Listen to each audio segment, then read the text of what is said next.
So, shall we talk about the stories? Okay. Which one do you guys want to start with? Let's just do it. I guess we can do, I don't know, Cask of Amontillado first, and then the lottery. We can do it that way. Yeah. Okay. Okay. So. What are your thoughts? Oh, wait. What?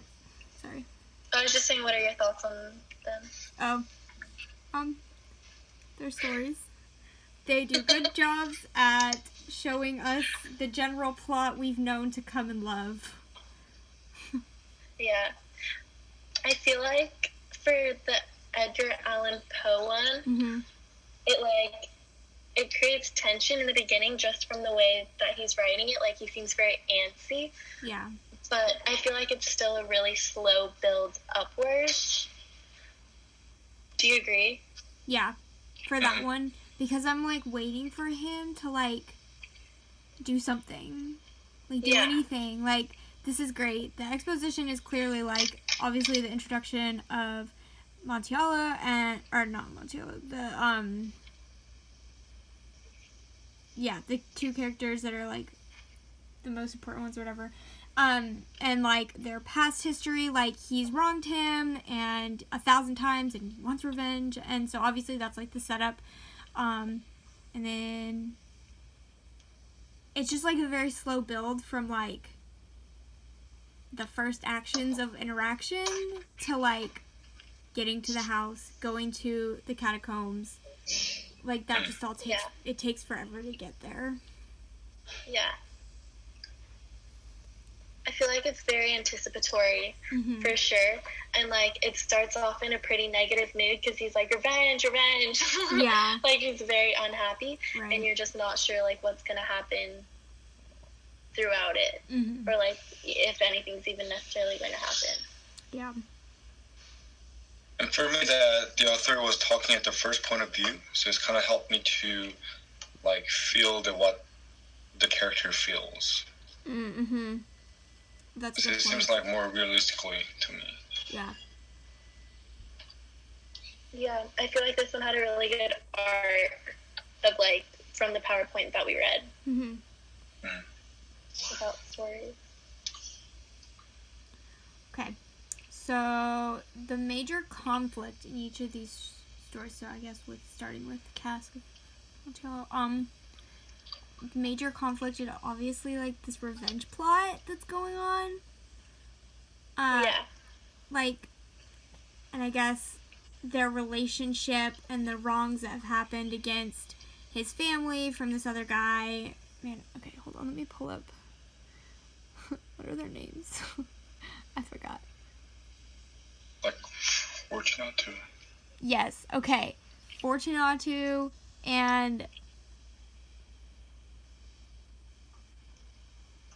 It's Montiella, right? Yeah. The main character. Yeah. Yeah, okay. So, like, all the wrongs that Fortunato has committed against him and his family, and, like, it has to be settled, and the only way it can be settled is through, like, the revenge. So that's obviously the biggest conflict, I guess, would you say? Yeah, I feel like the main conflict is revenge, and just obtaining that. Okay. Great. So do you think that the major conflict is, like, their relationship is getting worse? Is it the main conflict, or he decided to revenge the Fortunato? I mean, he already decided that he needed to get revenge. Yeah. And their relationship is just, like, always bad. And Montiella doesn't say anything, and he just kind of deals with it. But then when Fortunato insults him, that's kind of like the last straw. And they're like, he's like, okay, it's time. I can't wait anymore. I just gotta kill this dude because my life will be so much better without him. Yeah. Shakespeare by Morgan. No, not Shakespeare. Edgar Allan Poe by Morgan. Yeah.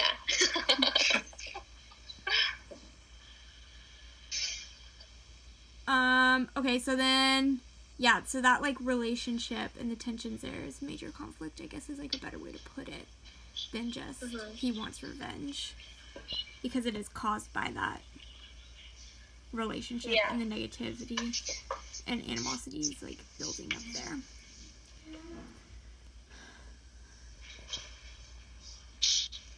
Okay. How many minutes in are we? 5. Okay, cool. So, great discussion. Okay. Wait, we still have a lot to talk about with that one. We still have more to talk about with that one? Yeah, okay, so the climax came when they're in the catacombs, and Homeboy pushes Fortunato in there and chains him, or he just, like, puts him in there, and then he begins building the wall, and he buries him alive, technically, in this wall, in the catacombs, which is very representative, right, because the catacombs is where, like, the bones of his family lie. That's where, like, ultimate symbolic revenge is let me bury you alive with my dead relatives. I love it. I'm here for that. This is the kind of revenge that, like, so ultimately petty, but, like, gorgeous. Yeah. Yeah. I'm here for it. Yeah. He definitely goes to an extreme. For sure. Yeah. I wonder what Edgar Allan Poe is trying to convey through this. I feel like the theme, or, like, the most important thing that he is trying to convey is this, like, relative definition of justice and how it's like it's different for all of us, but, like, there is at the end this kind of contemplation, and it ends on the final, like, the resolve is like that final brick, and like he's finally gotten his revenge, and he's, you know, gonna die in there, and so I feel like, but he sees all of this as, like, justice because of the wrongs that he committed, and so it's not like, for him, justice can be revenge, where we might just be like, okay, Homeboy is crazy and a murderer, yikes. Like, he sees it in a very different light. Yeah. So it seems like, for me, like, Ellen, she wanted to tell us that, like, about, like, we should not revenge a lot. I kind of feel the same feeling that, you know, there's a poem, I think it was War is Kind. The poet, he talked about, like, war is kind, but it's not. The same thing that here, he talked about the revenge a lot, but I think he just wanted to tell us, like, we should not revenge. Yeah. It was weird. That's a good... Fear of revenge. I like it. Kind of like the warnings that come with, like, our personal vendettas and, like, the way we interpret, like, the actions of people. Cool. I think so, yeah. And do you want to talk about the next story, the lottery? Yeah. So, okay. I feel like that one was not, like, that one was kind of boring. It had a really slow build, I feel like, and, like, even with the build, it didn't really have a build. Do you guys agree? Yeah, I agree with that. I agree with that.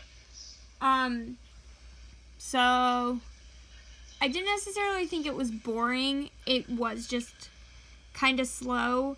And until you realize that, like, oh, okay, this is about, like, pagan practices. This is about, like, sacrificing people, like, human sacrifices.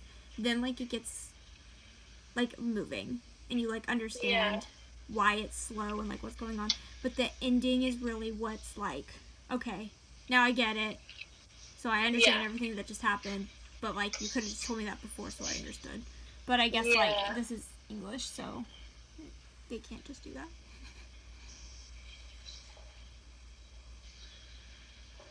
And the story was kind of, like, I forgot the name of the movie, but I watched the movie, in Korean movie, but it's kind of, the story was similar to that.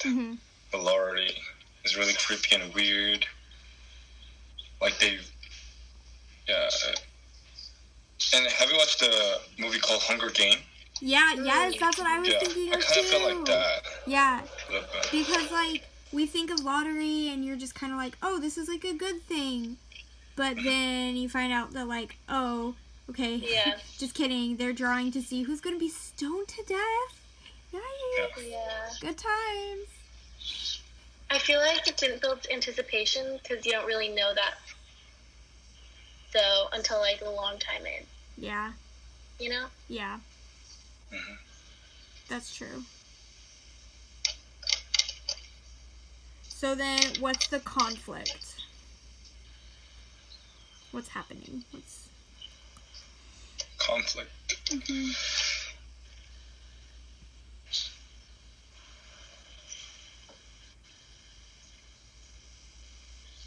Oh, I think when the villagers give sacrifices, by they drawing lottery by like tradition thing, Mm-hmm.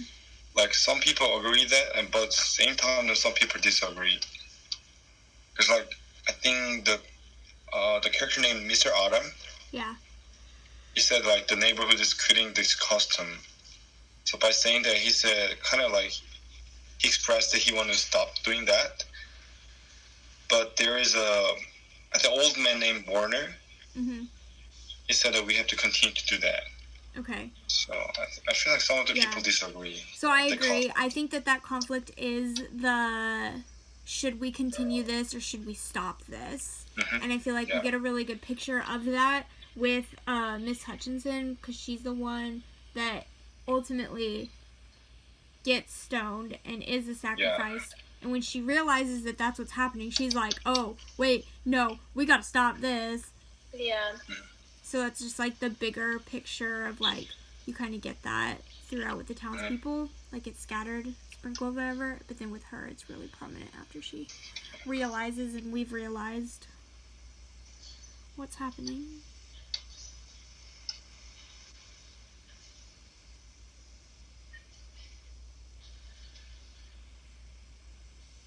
So then, when is the climax, would you say? Climax is because Mrs. Hutchinson's husband, Yeah. he tried to kill her, right? Like after they voted. Mm-hmm. I think that there's a like Hutchinson's children. They hold a stone too. Mm-hmm. That was really weird and creepy a little bit.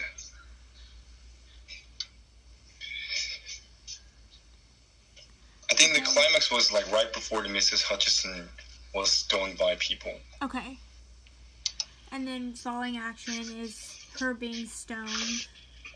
Mhm. So then, like, resolution is like, they decided they're going to continue this practice. Yeah. Yeah, I guess that makes sense. So conflict was not resolved here. I Okay. think. I guess that makes sense.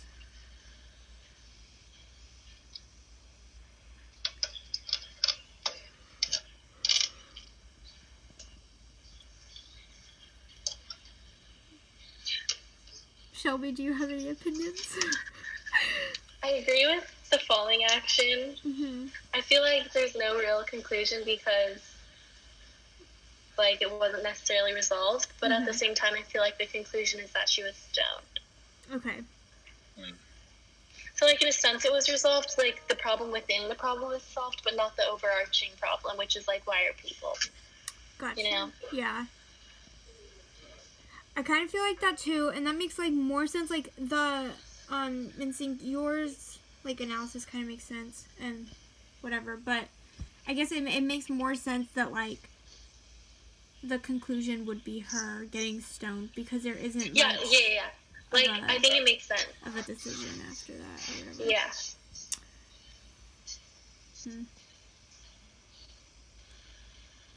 Okay, cool. I think we talked about it all. Yep. How Okay. many minutes in are we? We were 14 minutes and 38 seconds in. Perfect. Wow. Okay, cool. Yeah. Good. Okay. Sweet. Yep. Okay. All right. Peace out. Bye, guys. See y'all later.